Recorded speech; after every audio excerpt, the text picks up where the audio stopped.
Alors bonjour à toutes et à tous, à partir de 2026, le parcours d'intégration en France, il va pas mal changer. Pourquoi? Parce qu'un nouvel examen civique devient obligatoire. Mais attention, loin d'être juste un obstacle de plus, il faut le voir comme une sorte de feuille de route pour s'installer sur le long terme. On va regarder ensemble ce que ça implique concrètement.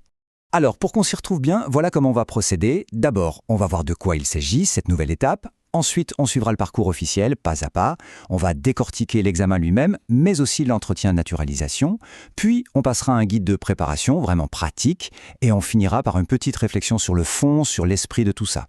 Allez, c'est parti. Le point de départ de tout ça, c'est une date à retenir. Le 1er janvier 2026. À partir de ce jour-là, hop, un examen civique devient obligatoire pour certaines demandes de titre de séjour. Et ça, c'est un vrai tournant dans la manière dont l'intégration est pensée en France. Alors, la question clé, qui est concerné exactement? Eh bien, ça vise les personnes qui ne sont pas de l'Union européenne et qui font une première demande, attention j'insiste sur le mot première, soit pour une carte de séjour pluriannuelle, soit pour une carte de résident de 10 ans ou encore pour la naturalisation. Le point vraiment crucial à retenir, c'est que si c'est un renouvellement, on n'est pas concerné. Ce processus, vu de loin, ça peut paraître un peu complexe. Mais en fait, c'est structuré comme un vrai parcours, avec des étapes bien définies. On va donc suivre ce chemin ensemble, depuis la toute première signature du contrat d'intégration républicaine jusqu'à l'examen final. Voilà. En fait, le parcours repose sur 3 grands piliers. Étape 1, on signe le CIR, le fameux contrat d'intégration républicaine, c'est le point de départ officiel. Étape 2, on suit la formation civique de l'OFI, c'est 4 jours pour acquérir les bases. Et enfin, l'étape 3, c'est la nouveauté, réussir cet examen civique qui est là pour vérifier que les connaissances sont bien acquises. Attention, là c'est un point super important, il ne faut surtout pas confondre la formation et l'examen. D'un côté, on a la formation de l'OFI. Elle est gratuite, son but c'est d'apprendre des choses. À la fin, on a une attestation de présence. De l'autre côté, on a l'examen. Lui, il est payant et son but c'est de tester, de valider ce qu'on sait. Et c'est le certificat de réussite à cet examen qui devient la pièce maîtresse du dossier. C'est vraiment ça la nouveauté. Ok, maintenant on rentre dans le vif du sujet, l'examen civique en lui-même. À quoi ça ressemble? Qu'est-ce qu'il y a dedans? On va décortiquer tout ça en détail. Alors concrètement, comment ça se passe? C'est un QCM, un questionnaire à choix multiples sur ordinateur. On a 45 minutes pour répondre à 40 questions. Pour réussir, il faut avoir au moins 32 bonnes réponses, ce qui fait 80%. Et la bonne nouvelle, c'est qu'une fois qu'on a ce certificat, il est valable à vie. Pas besoin de le repasser plus tard. Maintenant, si on regarde d'un peu plus près la répartition des questions, on voit un truc tout de suite. Plus de la moitié du test, c'est sur 2 grands blocs. Les principes et valeurs de la République et les droits et devoirs. Ça veut dire que c'est vraiment là-dessus qu'il faut mettre le paquet pendant la préparation. Bien sûr, l'histoire ou les institutions, ça reste important, mais le gros des points est là. Allez, on change un peu de sujet parce qu'il y a une autre étape, mais qui ne concerne que les personnes qui demandent la naturalisation. C'est l'entretien d'assimilation. Et là aussi, attention à ne pas le confondre avec l'examen civique. C'est un exercice complètement différent, un vrai échange plus personnel avec un agent en préfecture. Et l'idée derrière cet entretien, c'est vraiment ça. Ce n'est pas un piège, c'est un échange.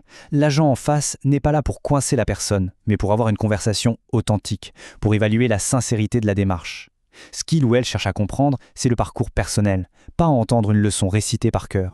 Donc, pour résumer et que ce soit bien clair pour tout le monde, d'un côté on a l'examen, lui il teste des connaissances, c'est objectif, c'est un QCM et ça concerne plusieurs titres de séjour.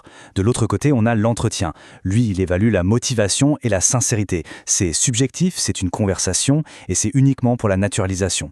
Vraiment, ce sont 2 épreuves avec 2 buts complètement différents.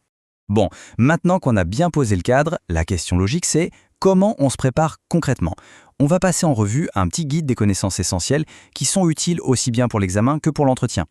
On va commencer par un concept qui est absolument fondamental, mais qui est souvent mal compris, la laïcité. Il faut bien comprendre que la laïcité, ce n'est pas l'interdiction de la religion. C'est la neutralité de l'État. Ça veut dire que l'État ne favorise aucune religion et qu'il garantit à tout le monde la liberté de croire ou de ne pas croire. Tout ça, bien sûr, dans le respect de la loi. C'est le grand principe qui vient de la loi de 1905. Ensuite, évidemment, la devise républicaine, liberté, égalité, fraternité, c'est un incontournable. Mais attention, le jour J, il ne suffit pas de la réciter par cœur. Il faut pouvoir expliquer ce que ça signifie. La liberté, c'est par exemple la liberté d'expression. L'égalité, c'est l'idée que tout le monde est traité de la même façon par la loi. Et la fraternité, c'est cet idéal de solidarité entre les citoyens. Alors, pas de panique, on ne demande à personne d'être un spécialiste de l'histoire de France. Mais il y a quelques dates, quelques repères qui sont vraiment essentiels. 1789, évidemment la Révolution française. 1905, on en a parlé, c'est la loi sur la laïcité. Les deux guerres mondiales, 14-18 et 39-45, parce qu'elles ont forgé le pays.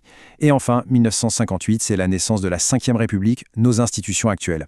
Pendant l'entretien de naturalisation, il y a des points qui peuvent vraiment faire la différence. Il faut parler de son attachement personnel à la France, de ses projets concrets, par exemple acheter un logement. Si on fait partie d'une association, d'un club de sport, il faut absolument le dire, c'est un énorme plus.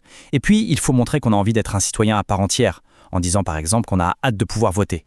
Et à l'inverse, il y a quelques erreurs à ne surtout pas faire. Par exemple, justifier sa demande juste pour des raisons pratiques, du genre « je veux un passeport pour voyager plus facilement ». Ça, c'est très mal vu. Mentir sur sa situation, c'est éliminatoire, parce que l'agent a tout le dossier sous les yeux. Ne pas connaître la devise ou se tromper sur la laïcité, c'est une faute grave. Et enfin, dénigrer son pays d'origine, ce n'est jamais une bonne idée.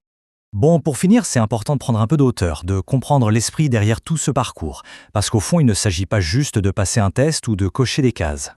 En fait, l'idée derrière tout ça, elle est assez simple. C'est de s'assurer que toute personne qui choisit de s'installer durablement en France partage un socle commun. Des valeurs, des principes, des règles du jeu en quelque sorte. C'est une manière de renforcer la cohésion de la société autour des fondements de la République. Et tout ça, ça nous laisse avec une question finale, pour réfléchir un peu. Ce nouveau dispositif, il cherche à rendre l'intégration plus objective, plus cadrée, mais est-ce qu'on peut vraiment mesurer un sentiment d'appartenance avec un questionnaire à choix multiples? Est-ce que l'intégration, ça se résume vraiment à un score sur 40? C'est une question qui mérite d'être posée.